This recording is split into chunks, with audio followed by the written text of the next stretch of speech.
people have got to know whether or not their president's a crook. 1972.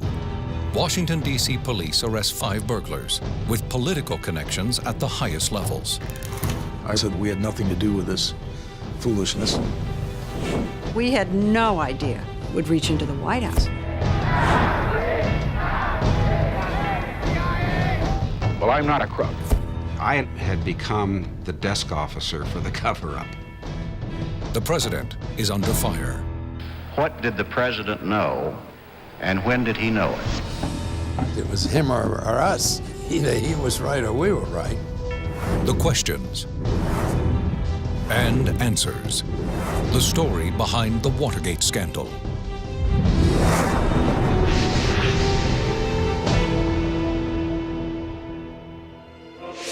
Washington, D.C., May 28, 1972. A presidential election is less than 6 months away. Tonight, 5 burglars meet outside the sprawling Watergate complex with a simple plan. Break into the Democratic National Committee headquarters on the 6th floor. This raises the first of many questions to be investigated and answered by the final report. What are the burglars looking for? This is a crew largely comprised of Cuban Americans, ex-CIA agents flown in from Miami.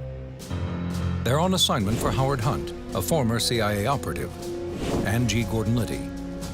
Both men worked for the committee to re-elect President Richard Nixon.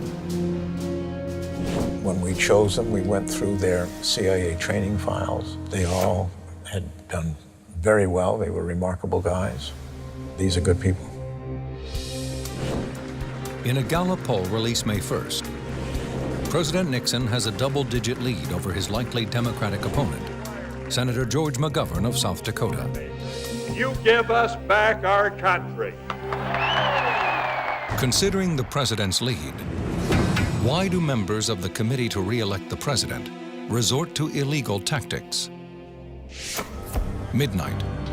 Hunt and Liddy wait at the Watergate Hotel, while a locksmith on the burglars' crew opens the front door of the Democratic National Committee offices. Minutes later, he radios Hunt with the code message: "The horse is in the house." Translation: the men are inside. 1:30 a.m. The team's electronics expert wiretaps 2 of the office phones. A few minutes later, the 5 men exit the building undetected. Hunt and Liddy plant another man, Alfred Baldwin, an ex-FBI agent, at the Howard Johnson Motor Lodge across the street.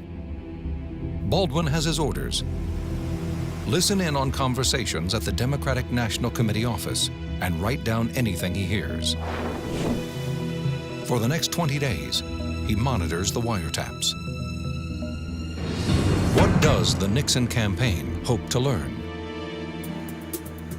3 weeks after the break-in, June 17th, Hunt and Liddy gather their team at the Watergate Hotel again.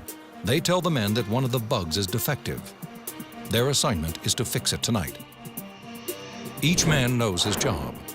Baldwin will be the lookout at the Howard Johnson across the street, while the burglars replace the bug at the DNC headquarters.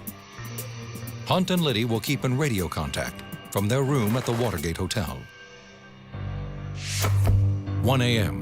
After the last Democratic National Committee volunteer leaves, the crew enters the stairwell of the Watergate parking garage. The locksmith picks the lock on the building.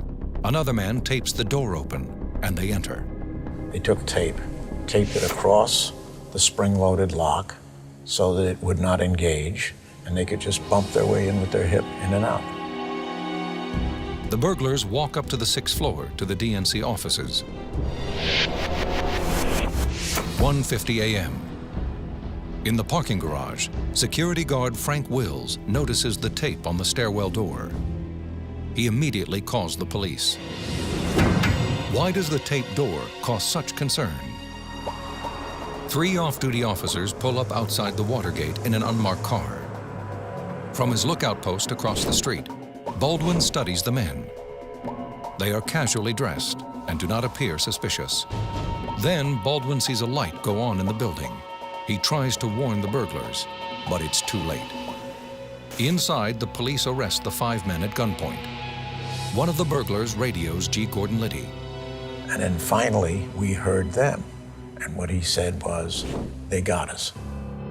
Police find almost $2,300 in sequential bills on the burglars. They suspect money laundering or counterfeiting and turn the case over to the FBI.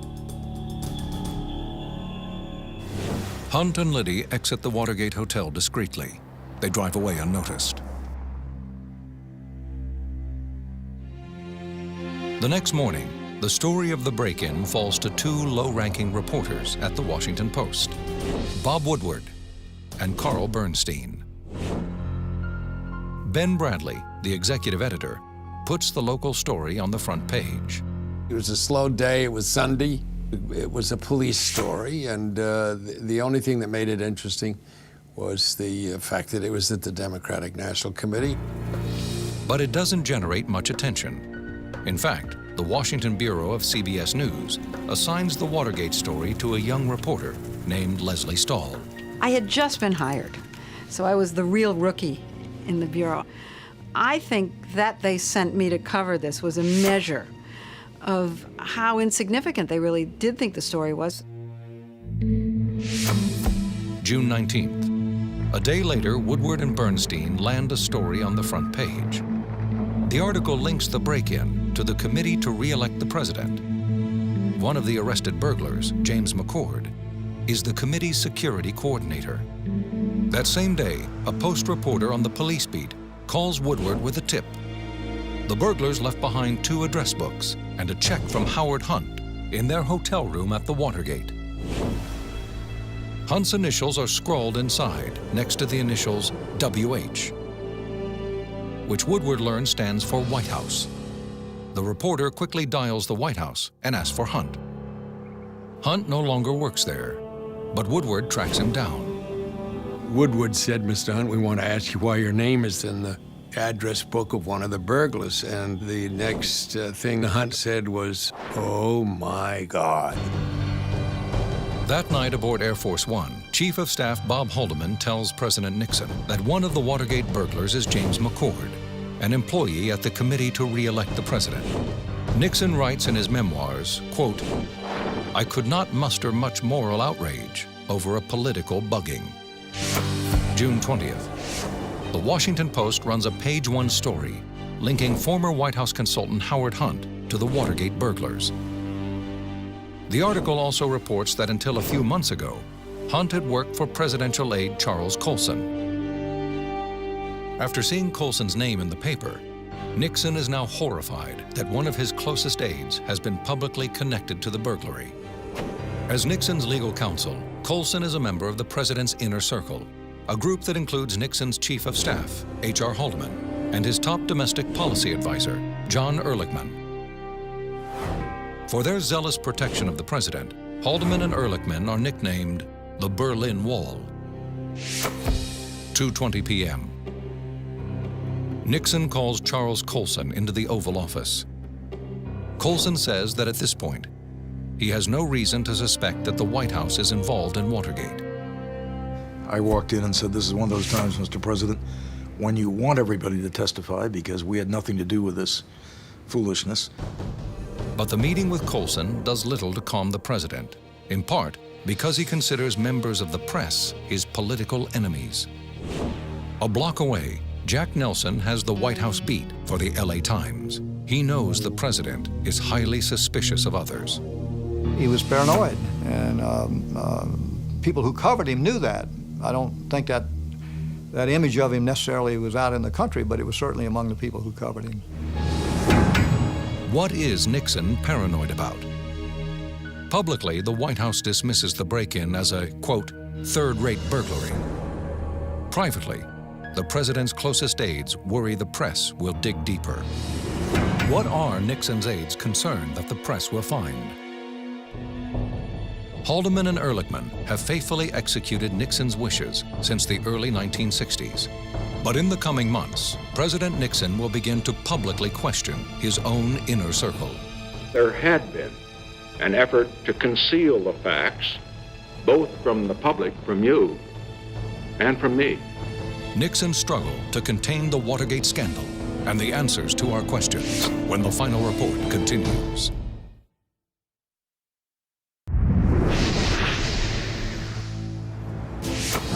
Washington, D.C., 1972. President Richard Nixon's re-election campaign is underway, as is an FBI investigation into a break-in at the Democratic National Committee headquarters. The story initially receives little coverage.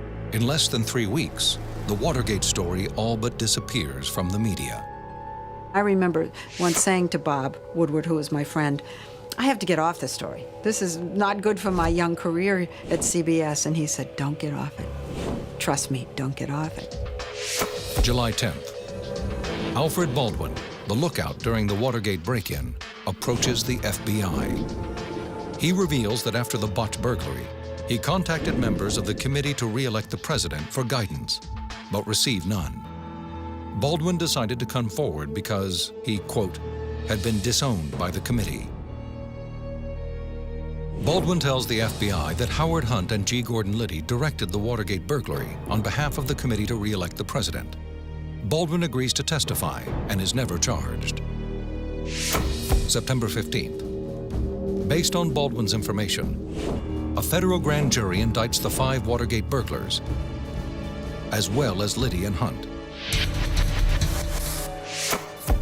October 9th.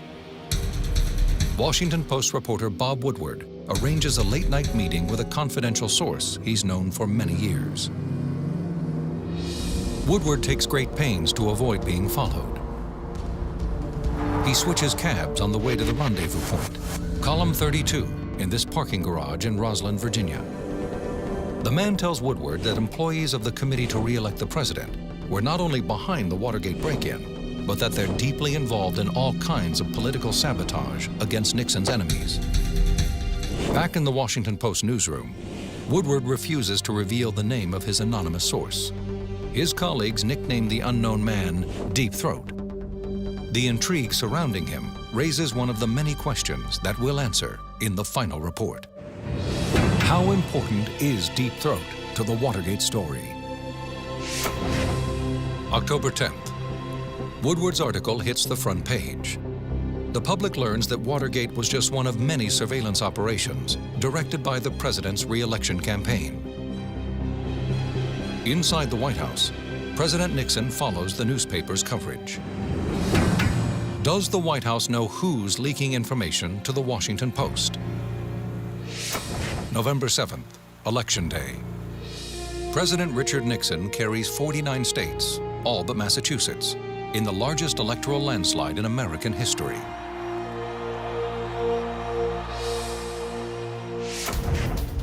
January 8th, 1973. The 5 Watergate burglars and the men behind the scheme, G. Gordon Liddy and Howard Hunt, appear in federal district court.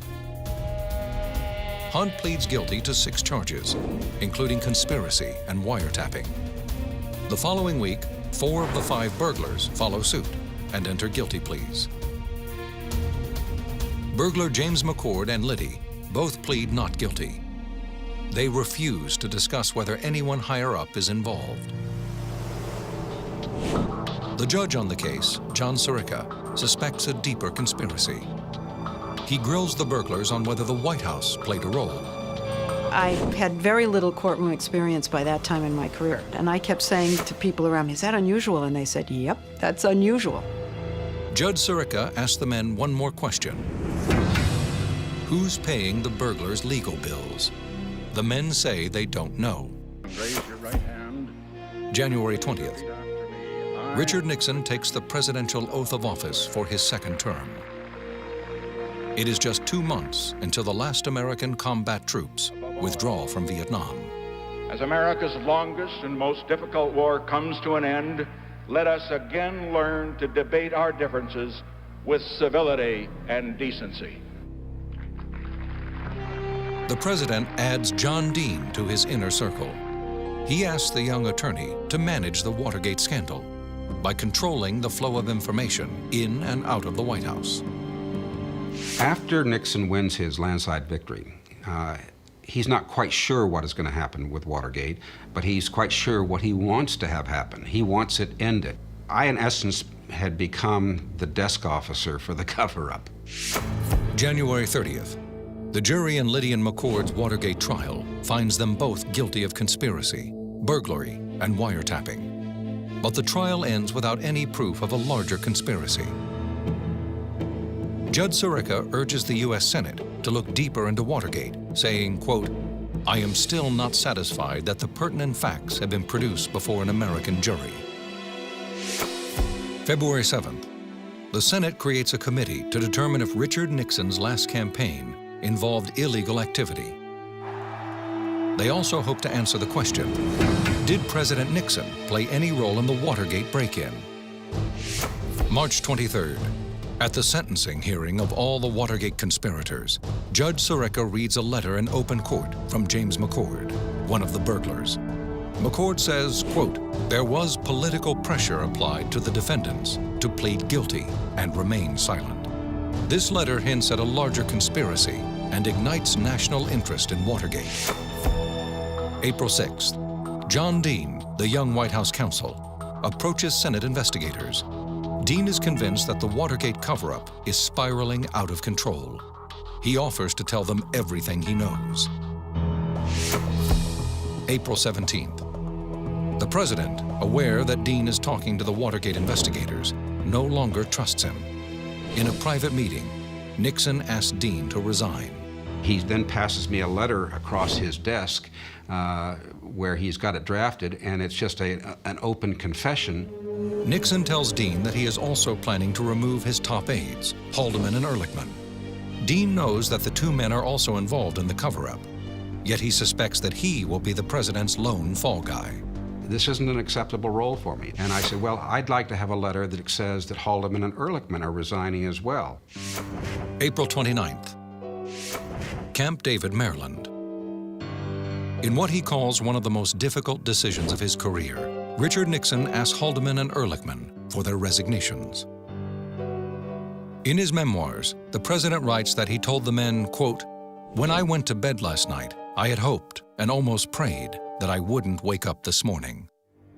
The next day, the president tells the nation that he now believes his own staff was involved in the Watergate cover-up. There had been an effort to conceal the facts, both from the public, from you, and from me. Why does Nixon decide to dismiss his closest aides? May 17th. The Senate Watergate hearings begin. All three commercial networks air the hearings live. The hearings dominated this town. They had this town by the throat. You wouldn't date anybody that didn't want to talk about this. There'd be no point. The next day, Attorney General Elliot Richardson appoints Archibald Cox as special prosecutor and orders him to explore the president's connection to Watergate. Nixon is now facing both a criminal probe from the Justice Department and a political inquiry in the Senate. 38 days later, the one-time close aide to the president, John Dean, is set to testify before the Senate Watergate Committee. It became clear once he decided to testify, he was going to let it all hang out. That shocking testimony and the answers to all of our questions are next on The Final Report.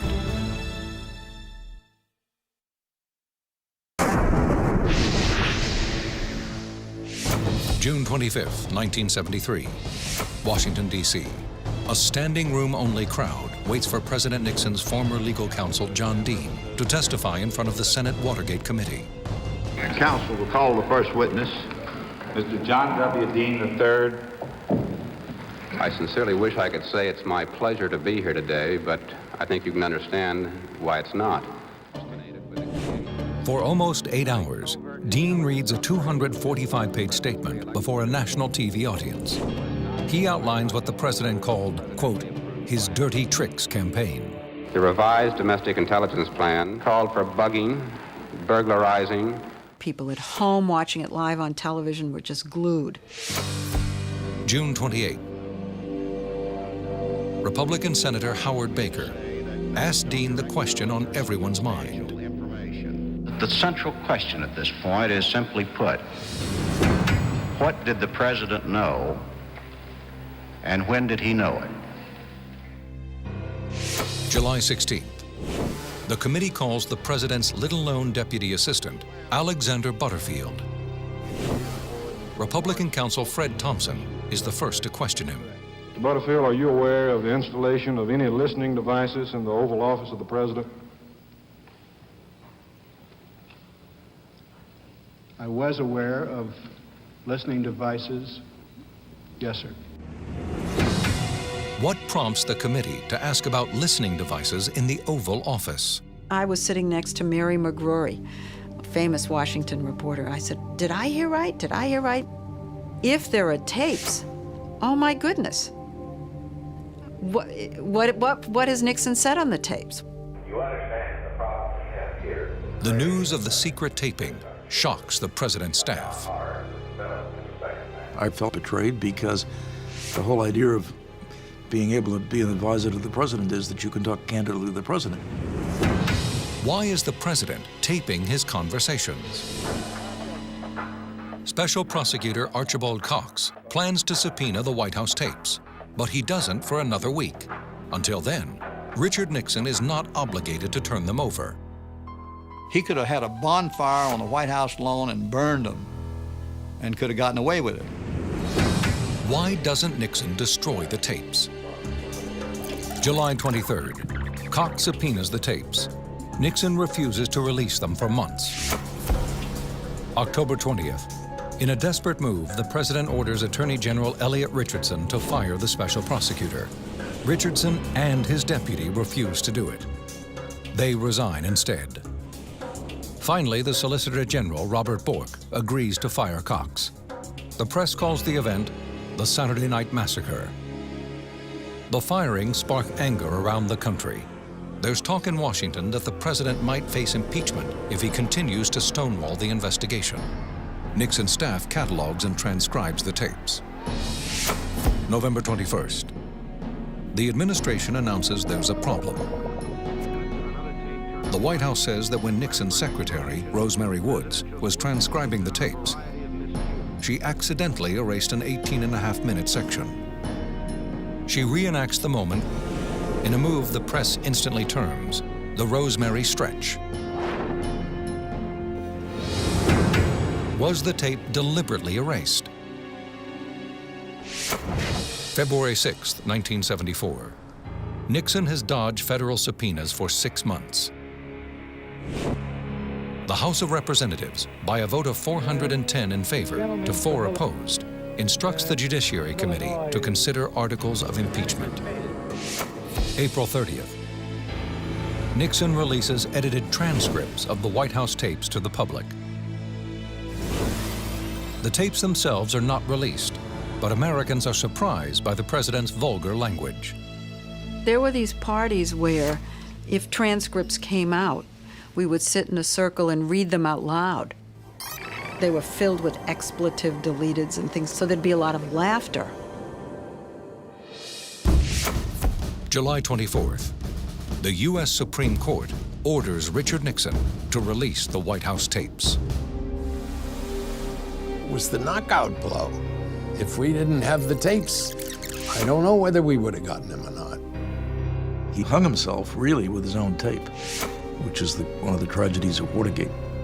Of all the tapes, a recording from June 23, 1972, is the most devastating. The press labels it the smoking gun because it proves that the president obstructed justice 6 days after the break-in. It would be very detrimental to have this thing go any further. This involves these Cubans and a lot of candy paint. In a meeting on that day with his chief of staff, Nixon says that an FBI investigation would expose the burglars, since 4 of them are former CIA agents involved in the failed 1961 Bay of Pigs operation in Cuba. Nixon tells Haldeman to call CIA Director Richard Helms and persuade the agency to halt the FBI probe using a cover story. In this conversation, the President of the United States is telling his chief of staff to interfere with the Watergate investigation. This is a clear violation of the law. This is sort of a comedy of errors, bizarre, without getting into it. The president But CIA Director Helms refuses to go along with Nixon's plan. July 27th. The House Judiciary Committee passes an article of impeachment against the president for obstruction of justice. Within 3 days, Congress passes 2 more articles of impeachment, one for abuse of power and another for contempt of Congress. Mr. Drinan. Aye. Mr. Rangel. Aye. The full House is scheduled to address the articles in 2 weeks. With the threat of impeachment looming, what is the president's state of mind? 9 days later, on August 8, 1974, Nixon addresses the nation. I have never been a quitter. To leave office before my term is completed is abhorrent to every instinct in my body. But as president, I must put the interests of America first. America needs a full-time president and a full-time Congress. Therefore, I shall resign the presidency effective at noon tomorrow. By resigning, he avoids a likely impeachment and trial in the Senate. Would the Senate have removed Nixon from office? More than 3 decades after Watergate, questions remain. As we examine them, we reveal the larger conspiracy, hidden agendas, and a president's desperate struggle to survive. Our answers begin with the break-in at the Watergate. What were the burglars looking for? One theory is that they wanted information on Democratic National Committee Chairman Larry O'Brien. O'Brien, at the time, was giving the White House fits. He was probably the most visible and vocal spokesperson for the Democratic Party, and he is a threat to the president. But at the time, O'Brien and the Democrats did not pose a major threat. Nixon held a double-digit lead over Democratic candidate George McGovern. So why did members of the Committee to Re-elect the President resort to illegal tactics? Nixon didn't just want to win the election, he wanted to win big. That's what some people don't know about Nixon. He wanted to win the election by the greatest margin ever in a presidential election. To help achieve a landslide over the Democrats in November, the committee hired a former FBI agent and current White House staff assistant, G. Gordon Liddy. Liddy's job was simple: gather intelligence on Richard Nixon's enemies. The committee gave Liddy a budget of $250,000 and permission to break into the Democratic National Committee headquarters. Liddy brought in former CIA operative Howard Hunt to help him carry out the mission. Nixon set the tone for his re-election committee. He was a man driven by mistrust and anger. What was Nixon paranoid about? He worried that his enemies and leaks to the press would undermine his international agenda. When Nixon took office in 1969, he inherited the Vietnam War, which deeply divided the nation. Nixon didn't want to tarnish his legacy by being the first president to lose a war. It couldn't have been a more dangerous time. There were times when I would stand there on the White House lawn and wonder, can this country survive? June 13, 1971. The New York Times published the so-called Pentagon Papers, top-secret documents that showed the government's calculated expansion of the war in the years leading up to the Nixon administration. Nixon believed their disclosure threatened national security. Daniel Ellsberg, a former military analyst, stole the papers from a think tank and leaked them. Nixon called it, quote, the most massive leak of classified documents in American history. We didn't know what else he had. And I was in the president's office one moment when he said, Chuck, we've got to do whatever it takes to stop this man. In response, Nixon created a special investigations unit and called them the Plumbers because they were hired to stop leaks. Their first target was Daniel Ellsberg. He would be the first of many to come into the president's line of fire. The White House goes on the attack, and more answers to our questions. Next. when the final report continues.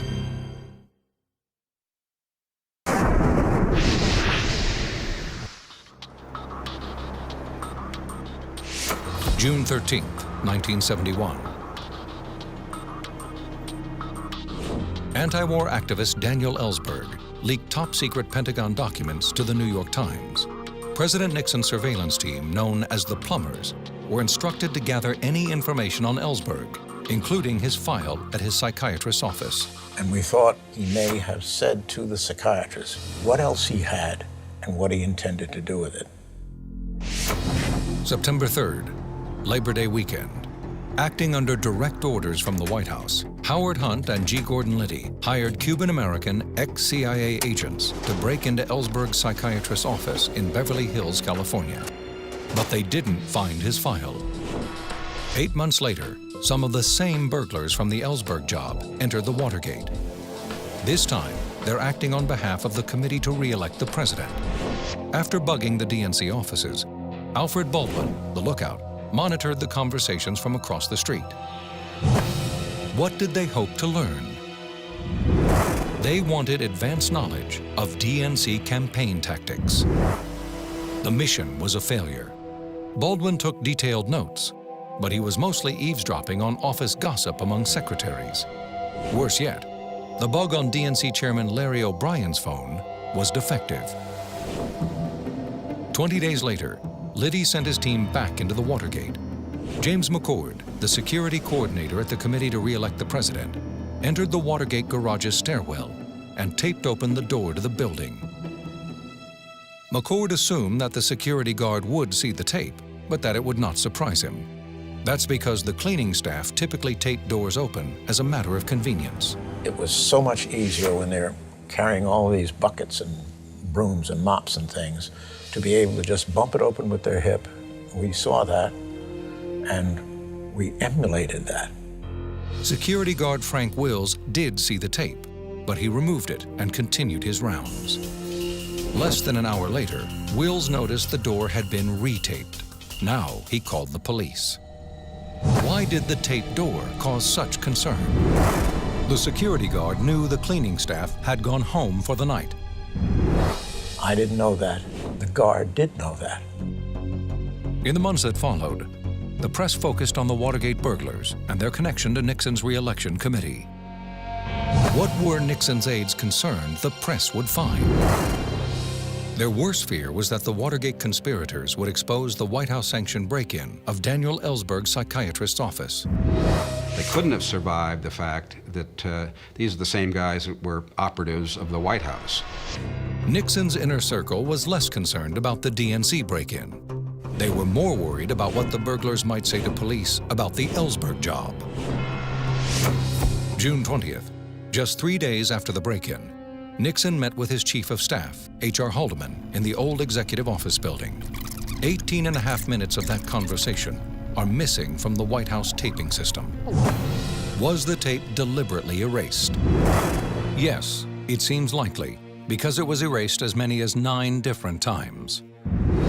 As for the gap's contents, Chief of Staff Bob Haldeman's handwritten notes indicate it was the first discussion of the Watergate cover-up with Nixon.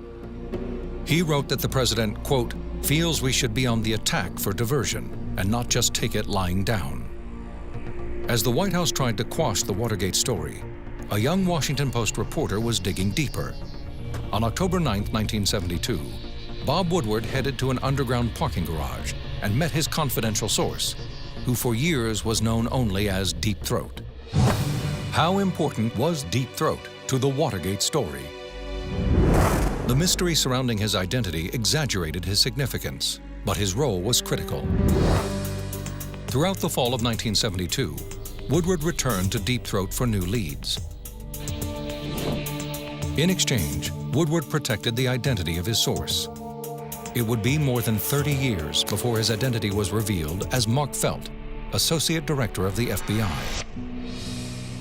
Washington Post executive editor Ben Bradley tells the final report that Felt's interactions with Woodward were infrequent, but powerful. There were 400 stories involved in Watergate, and Felt wasn't the source of every one of them. But He was an invaluable source, and that's the end of it. After the Watergate break-in, Felt started to build a case against the burglars. He wanted to expand his investigation into Nixon's, quote, dirty tricks campaign, but the White House continued to undermine his efforts. Felt was frustrated and urged Woodward to dig deeper. Did the White House know who was leaking information to the Washington Post? The White House suspected it was Mark Felt. When J. Edgar Hoover died in May 1972, Nixon snubbed Felt by appointing an outsider, Patrick Gray III, to replace Hoover. Chief of Staff Bob Haldeman pegged Mark Felt and shared his thoughts with Nixon on October 19, 1972.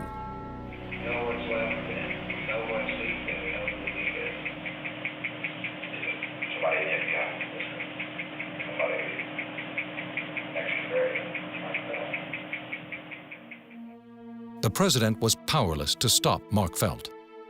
Nixon knew that if he revealed Woodward's source, Felt could go public with his information.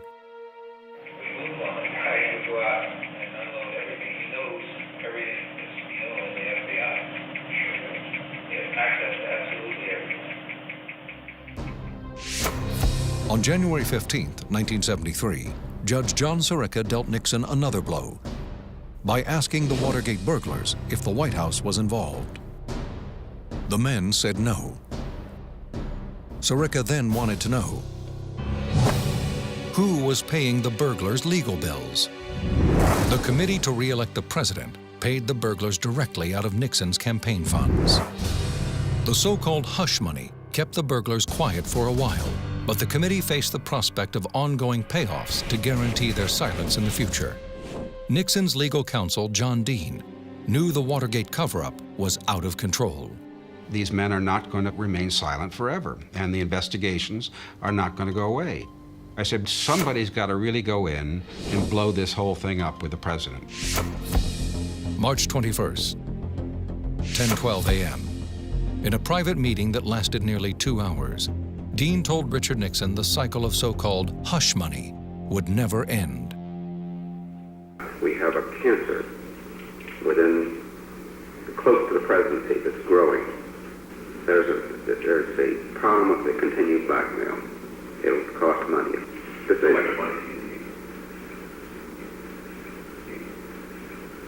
I would say these people are going to cost $1 million over the next few years. April 29th. The president ousted the key players, including John Dean, Bob Haldeman, and John Ehrlichman. Why did Nixon decide to dismiss his closest aides? He hoped to salvage his presidency by cutting all ties to anyone linked to Watergate. Stanley Cutler, a Nixon historian, tells the final report that the dismissals backfired. Nixon takes steps like this in the hopes that the problem will go away. But it doesn't, because all it does is peel off another layer and make him more vulnerable.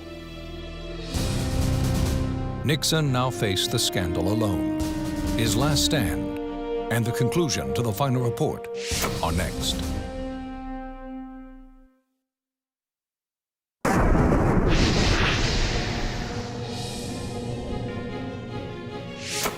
July 1973, more than a year after the Watergate break-in. What was once dismissed as a third-rate burglary became the focus of Senate hearings, televised live nationwide. July 16th, former presidential aide Alexander Butterfield told the Senate committee that Nixon had a hidden taping system. What prompted the committee to ask about listening devices in the Oval Office? A Senate committee staffer stumbled upon the information. Before Butterfield could appear in front of the committee, he had to sit through a round of questioning. The committee staffers were looking for written or recorded evidence of Nixon's involvement. And I held him off for 4.5 hours. Finally, a guy asked me the direct question, and I said, yes, I'm sorry you asked me that question, but the answer is yes, there were listening devices. Why was Nixon taping his conversations? The taping system was for his memoirs. Since Franklin Delano Roosevelt, presidents had secretly recorded conversations in the Oval Office. Nixon installed the most extensive system of microphones and wiretaps to date. When the taping system was revealed, the president could have erased the tapes because they belonged to him. Why didn't Nixon destroy the tapes? He intended to erase the most sensitive recordings, but never did. In July 1973, Butterfield revealed the existence of the taping system. At the time, the president was in the hospital with bronchial pneumonia. He turned to his former chief of staff, Bob Haldeman, for help. Leonard Garment, Nixon's legal counsel, says that Haldeman was the only person who had intimate knowledge of the recordings, including the March 21st conversation in which John Dean referred to a, quote, cancer on the presidency.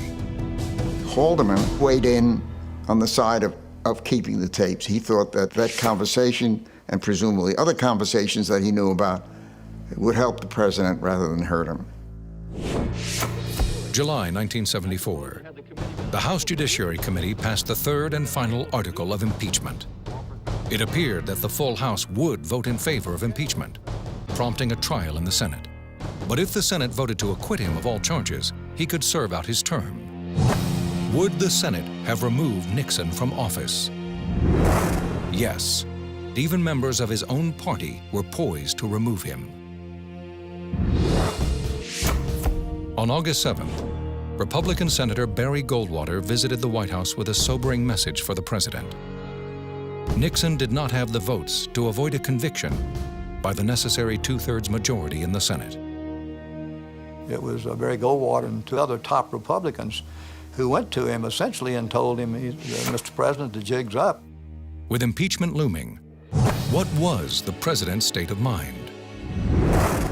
He was moody, unstable, and at times appeared suicidal. Nixon met with his chief of staff, General Alexander Haig. The president knew Haig's military background and said, quote, "You have a way of handling problems like this. Somebody leaves a pistol in the drawer. I don't have a pistol."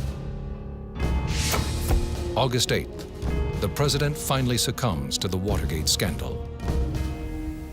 I shall resign the presidency effective at noon tomorrow. After delivering his resignation speech, the president stayed up until 1:30 a.m., wandering the halls of the White House and reflecting on the third-rate burglary that ended his career. More than 2 years after the event, the nation still wondered, did President Nixon play any role in the Watergate break-in? There is no clear evidence linking him to the planning or execution of the actual burglary.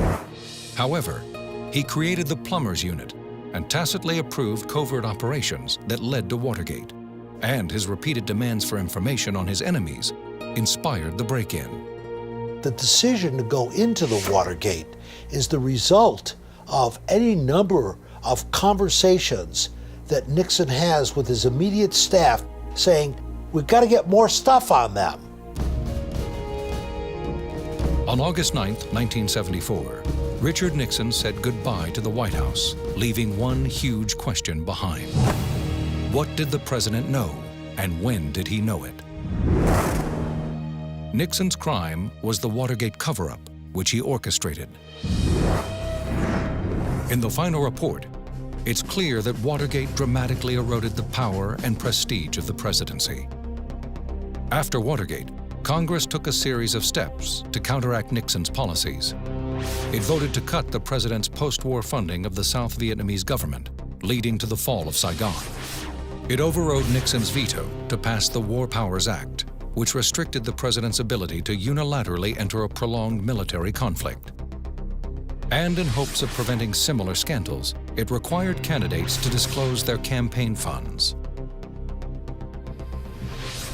My fellow Americans, our long national nightmare is over. 1 month after Nixon resigned, President Gerald Ford pardoned him. Many saw it as a way to finally move beyond the scandal. 2 years later, the Republicans lost the White House to Democratic outsider Georgia Governor Jimmy Carter. He pledged a new era of honesty in the White House. In 1994, Richard Nixon died at the age of 81. Every living former president attended his funeral. Watergate returned to public consciousness in May 2005. After 33 years of secrecy, an ailing Mark Felt decided to reveal that he was Bob Woodward's source, Deep Throat. Despite a 28-year career in politics, Nixon's name will forever be linked with one word: Watergate. What is a textbook that involves American history? What is it going to say about Richard Nixon? Whatever that book says, it will begin with the following sentence: Richard Nixon, comma, the first president of the United States to resign because of scandal. 3 years after resigning, Nixon revealed to an interviewer, quote, "I let the American people down, and I have to carry that burden with me for the rest of my life."